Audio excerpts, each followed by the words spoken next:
Where we're standing today, the Ocmulgee Mounds National Historic Park, it's a very spiritual place to the Muscogee Creek people. This is where it originally started.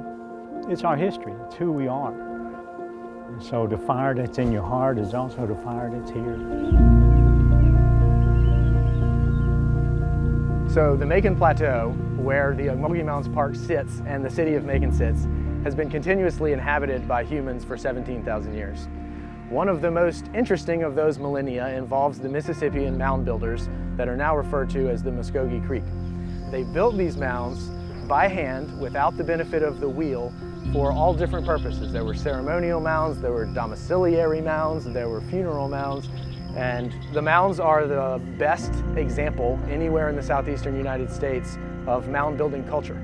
Since the 1930s, which is about 90 years now, this park has been under federal protection. And so the Ocmulgee Mounds National Historic Park is very important to the Muscogee Creek people. We are so excited to continue the protection of the Ocmulgee Mounds Park.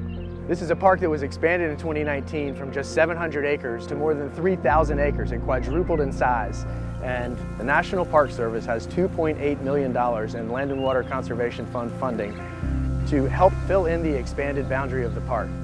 So Macon is going to have one of the largest urban parks in the country in the heart of the city. The river corridor is such a unique place.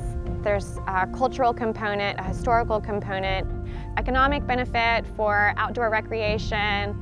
More than ever, this is a time that people recognize how important it is to be outside and to have these outdoor spaces preserved for future generations. The lands around the Ocmulgee are really very special.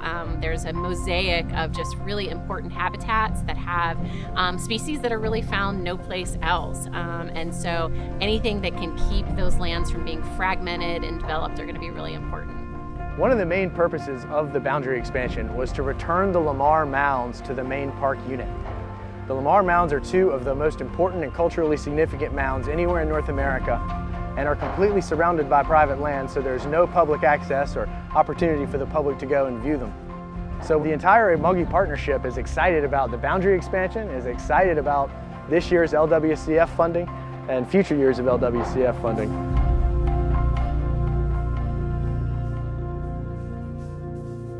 The Muscogee Creek Nation was the second tribe in the United States to begin to have treaties with the United States government, the first treaty being in 1790.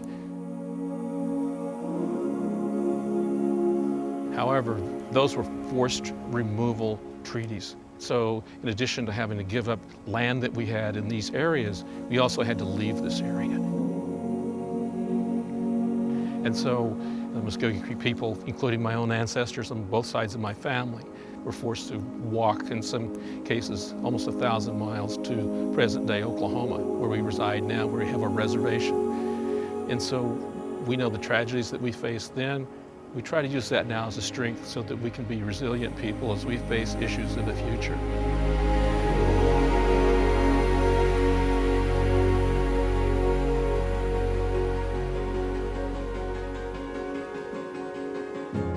My clan is a beaver clan. My mom's a beaver and my dad was a bear. 7/8 Creek, 1/8 Seminole. It's always a joy to come back here to Ocmulgee. You know, it's coming back home. For us, knowing that we can come back here and knowing that it's preserved is very important to us. It provides spiritual strength to us. It provides us a way to come back and participate in sharing the culture with other people in this area and to let them know that we haven't disappeared, that we're still around, our culture's still alive. We may be 1,000 miles away, but we do look forward to coming back here. You get a different feeling. It's kind of hard to explain. This is where we came from. It's always important to come home.